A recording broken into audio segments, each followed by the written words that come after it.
If you noticed, I followed the strategic leadership of the SGF by coming by the safer, the safer staircase here, rather than this rather dangerous-looking one in front.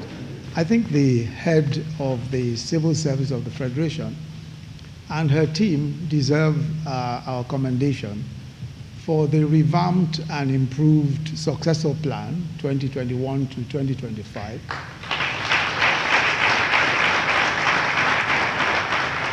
To the Federal Civil Service Strategy and Implementation Plan 2017 to 2020. The approval of that revamped plan by the Federal Executive Council last year reflects the strong commitment and determination of the federal government to reposition the federal civil service to enable it play its pivotal role in national development. And of course, the lead P is an integral part of the three-pronged training components of the plan, as we've heard so eloquently laid out by the head of civil service. The other two being the structured assessment-based training program, SMART-P, and the induction training. Well done for the excellent efforts and the progress that you've made so far. Again, we must commend you for this first Leadership Enhancement and Development Program. From all I've been told, this first cohort of the lead P are some of the brightest and best in the civil service,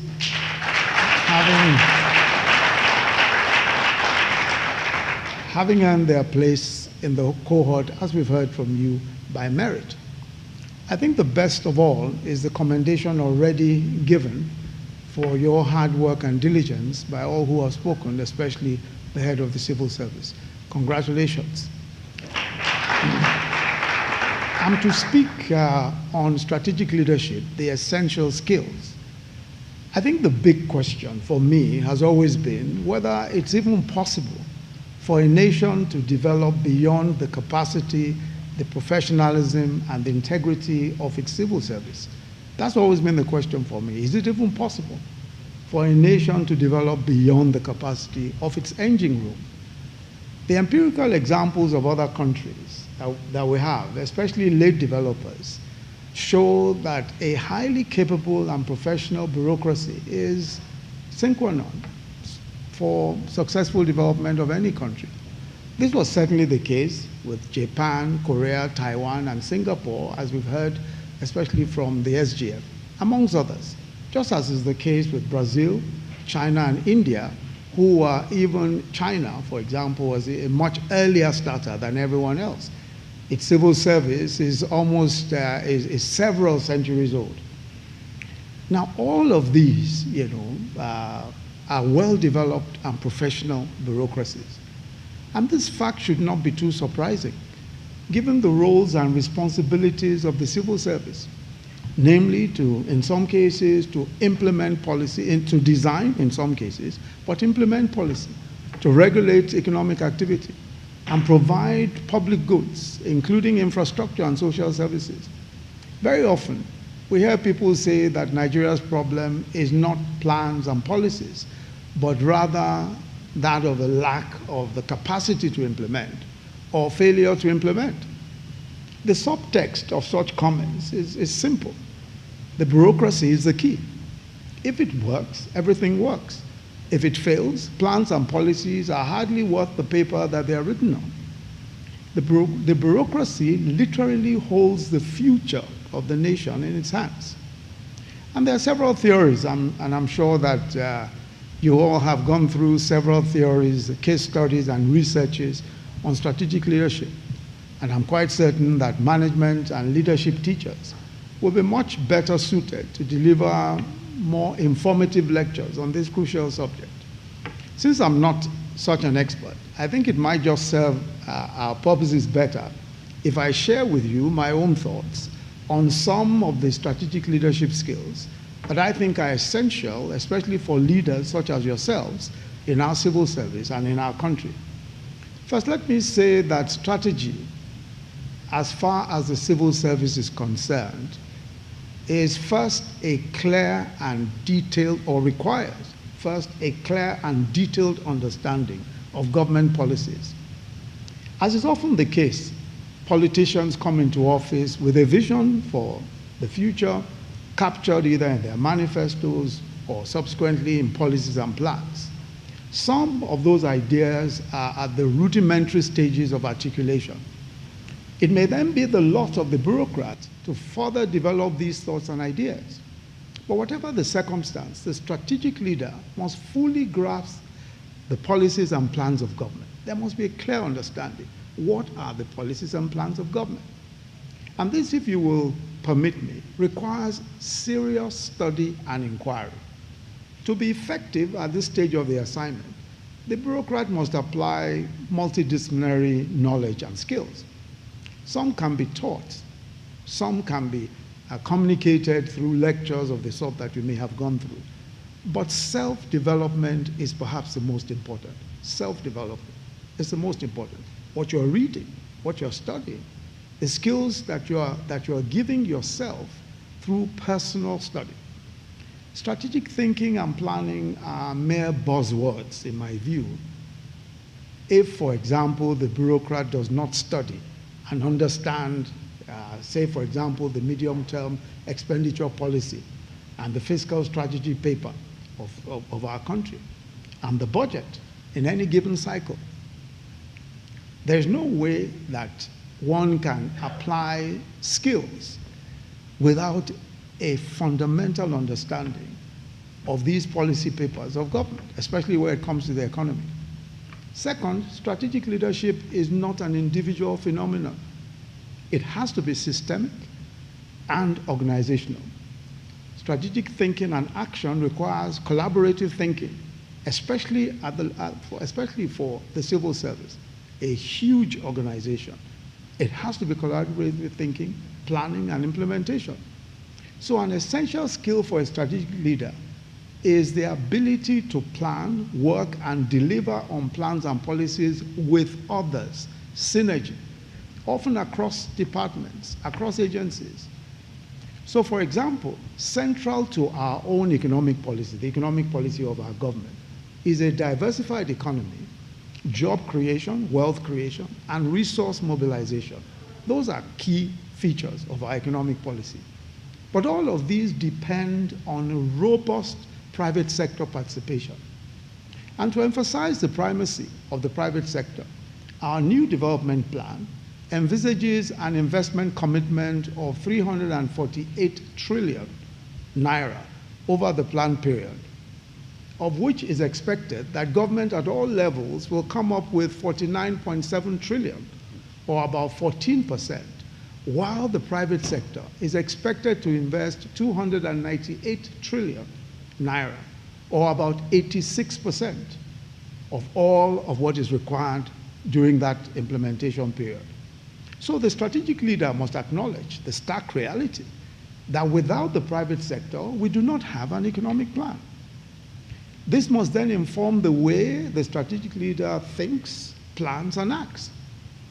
The leader must recognize that the whole point of the civil service and government agencies must therefore be to facilitate and enable individuals, corporations, and other commercial entities, sometimes working with government, to develop industry, to develop business, trade, to render services, and invest. So strategic leaders must envision strategies for ensuring that all government agencies and departments work together to achieve this objective. Any failure along the chain means that the overall objective is either delayed or completely denied. So, for example, persons wishing to do business may need to incorporate their businesses.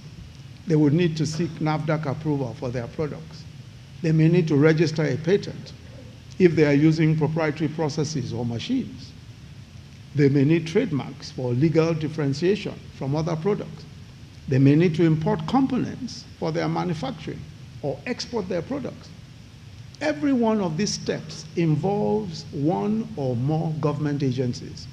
So from the Corporate Affairs Commission through to the Trademarks Office, to NAFDAC, to Customs, and other agencies and regulators, it is the business of the civil service leadership at the strategic level to fashion the fastest, most efficient ways to ensure that commercial people and investors can do their business unhindered.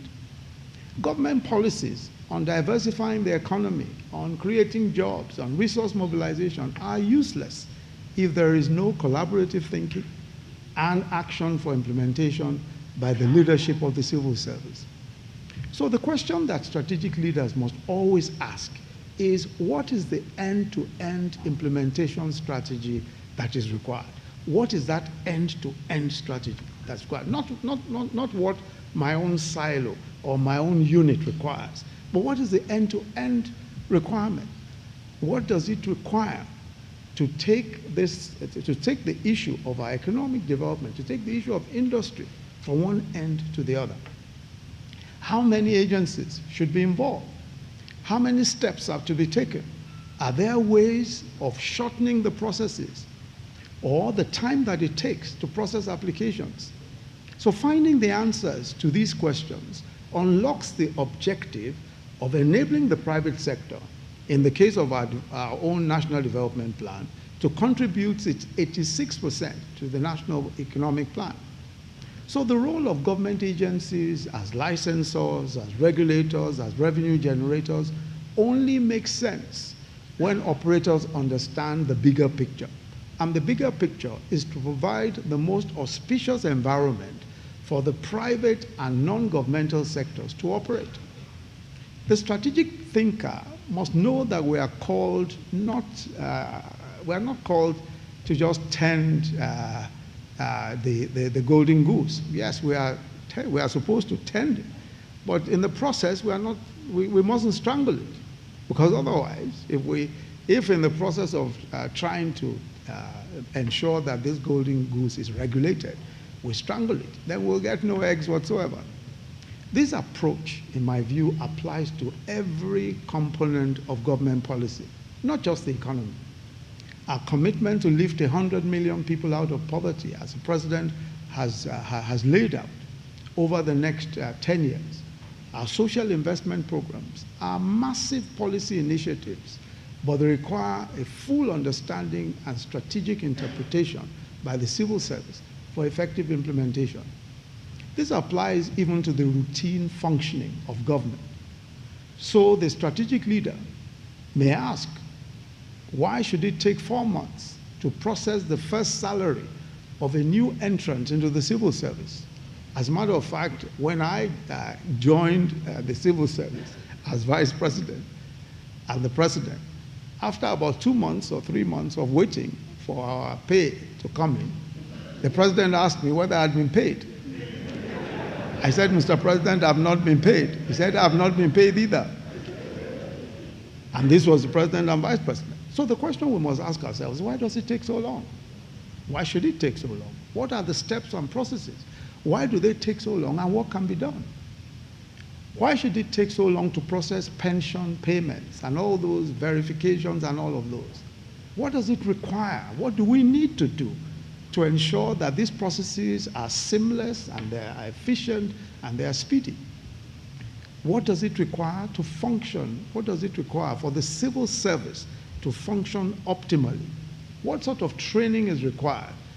And this is so important, and this is why, as I said earlier, we must commend what the head of civil service is doing with this Lead P project, because this is strategic thinking.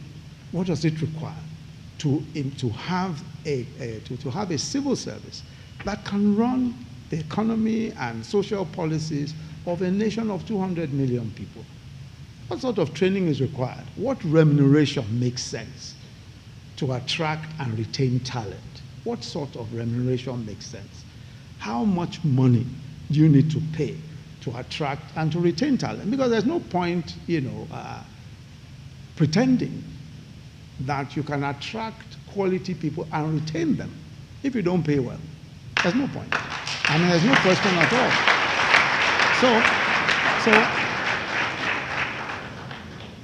I'm quite surprised that got the loudest applause. Okay, but let me just say, and I'll give a very quick example of what happened in Lagos State with our judiciary in Lagos State. When we assumed office in 1999 in Lagos State, I as Attorney General, one of the major problems we had was with the judiciary. We ran a survey of practitioners within the courts, within our court system, legal practitioners who go to court regularly. A committee, which had been set up, our Justice Sector Committee, ran that specific survey. And we asked the question from 200 legal practitioners who practice regularly in the courts about the integrity of our judiciary. To cut a long story short, 89% of the lawyers said that our judiciary at the time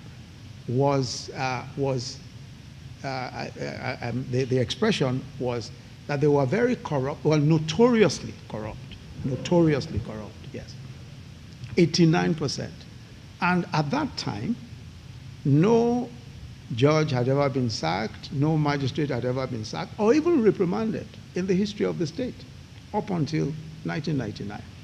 I then held a meeting with some of the senior judges, just to look at what the issues were, about 6 or 7 of the senior judges. And we started with a look at their pay. At the time, judges were earning something like 46,000 naira a month. And when we looked at the pay and we asked the questions, okay, so you have 3 children in school, 2 abroad, 1 here in Nigeria, and we started trying to do the figures. One of them tapped me on the shoulder and said, "Learned Attorney General, stop all this. You know that this thing doesn't make sense. You know this pay doesn't make sense. You pretend to pay us, we too pretend to work." So it was evident. It was evident to us, evident to me, that we were not paying. I visited a judge who was retired. He had been retired for almost 10 years, in a place where he lived, in somebody's boys' quarters in Lagos, where he had 2 rooms. One of them had all stacks of books and all of that. He had a little house in his village, according to him. But where he lived in Lagos, so I thought to myself, how does anyone come into the judiciary knowing that they are going to end up in this way? It simply doesn't make sense. So we decided then that we are going to take a whole look at that sector. We are going to look at remuneration, we are going to look at discipline, we are going to look at merit in terms of appointment of judges, and we did all of that. But I'll just focus on the issues of discipline and remuneration. So we knew that every judge, one of the greatest fears of a judge is that they will leave office without a home, because you can't practice law once you leave office as a judge. You can't appear in the courts or anything. You are prevented by law from doing so. So if you leave the place without being able to afford a home of your own, that's it. You will never have a home. So we knew that that was a big fear of the judges, and we decided that we must provide accommodation for judges, which is theirs. As soon as you become a judge, you are given a home, it's yours forever, right? And you choose the place, you choose your location. It could be Koi, Lekki, or Ikeja, the GRA. And then we looked at the remuneration. We got in the human resource experts who looked at the remuneration, and we then positioned the remuneration in such a way that it would be difficult for the judge to say that I'm not well paid. And we ensured that remuneration was adequate. We then looked at the questions around merit. How do we attract the best? We were able to attract the best first because, of course, the remuneration was good. And then we looked at questions of discipline. How do we ensure that if a report is made about judicial corruption, we're able to ensure that that report is carried up to the NJC and that we get a decision and we take action? On account of the fact that, we were able to carry out all of these extensive reforms, we were, of course, able to ensure that the discipline of judges took place. I mean, about 22 magistrates in our second year were sacked for various acts that were considered contrary to the rules. Same as judges, about 3 judges lost their jobs. But we ensured, but after that, you will then see that in 2007, the World Bank did a similar survey with us on the same, asking the same questions about integrity in the high courts of Lagos, 0% of our legal practitioners said that our judges were corrupt. 0% of our legal practitioners. Now, what happened? It wasn't that these people suddenly found revelation and became converted and changed. No. They realized first that they were well remunerated, they had reasonably good accommodation, which of course would be their choice, and also that there will be consequence for misbehavior. They recognize that as well. So it's not just a matter of, oh, let's pay people well. No, there must also be consequence for there must also be consequence. So I think that as part of our thinking through this process, we must be able to arrive at what makes sense. Of course, at the moment, the question that we must ask ourselves, at the moment, we already have almost over 2/3 of our budget is on remuneration and emoluments and recurrent. Almost 2/3 of the national budget. So the question is, are we getting the best? And how do we then restructure? How do we reorganize ourselves and reorganize our finances and reorganize our remuneration in order to be able to attract the best? Because really, as has been pointed out by the Secretary to Government and everyone who has spoken so far, there's no point having a civil service that is not functional.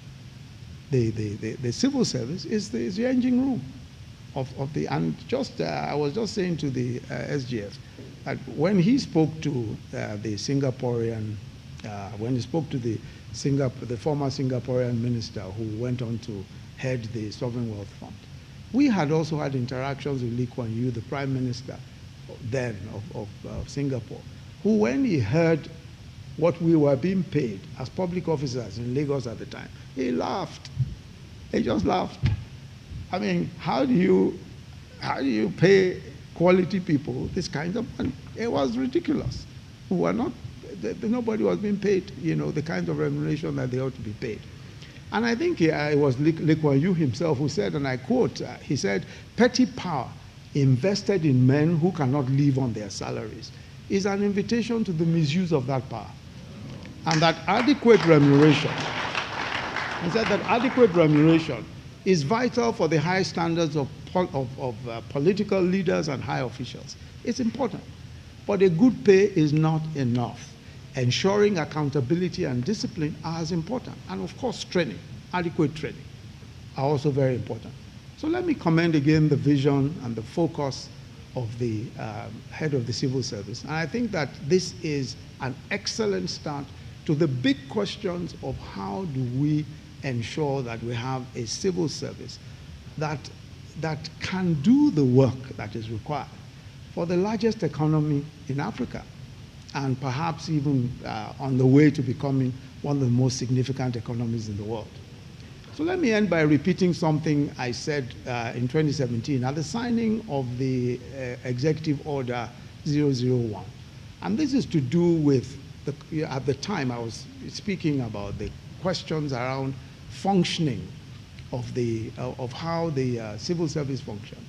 And I said everything that happens in public service has an impact on the lives and of course on the economy and the future of our country.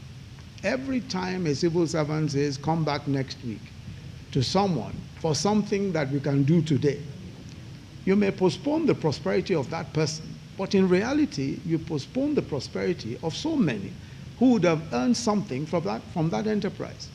Every time a public officer is an obstacle to business in any way, he attacks the prosperity of our economy, and he attacks the prosperity of our future. Great economies and great nations, and the abundance of those nations and communities are created by men, not spirits. No spirit or anything or angel is going to come down from heaven to come and walk out and resolve our issues. And I think it's so important that what makes nations great, those who make nations great, are you and I. That's what, and when I say you and I talk about the civil service. The civil service is by far and away the most important component in developing any nation.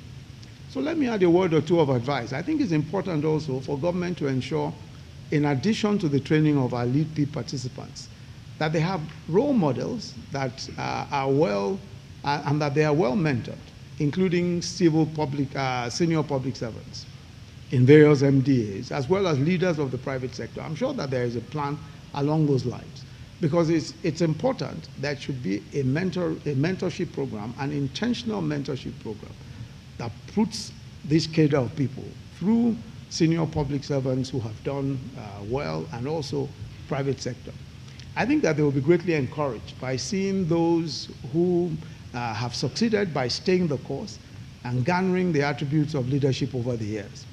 Similarly, it's important that lead P participants are shielded from what may sometimes be, and is natural, the envy of other political, of other civil servants, especially old school civil servants. I think it's important, because invariably, there might be resentment to high flyers of this sort.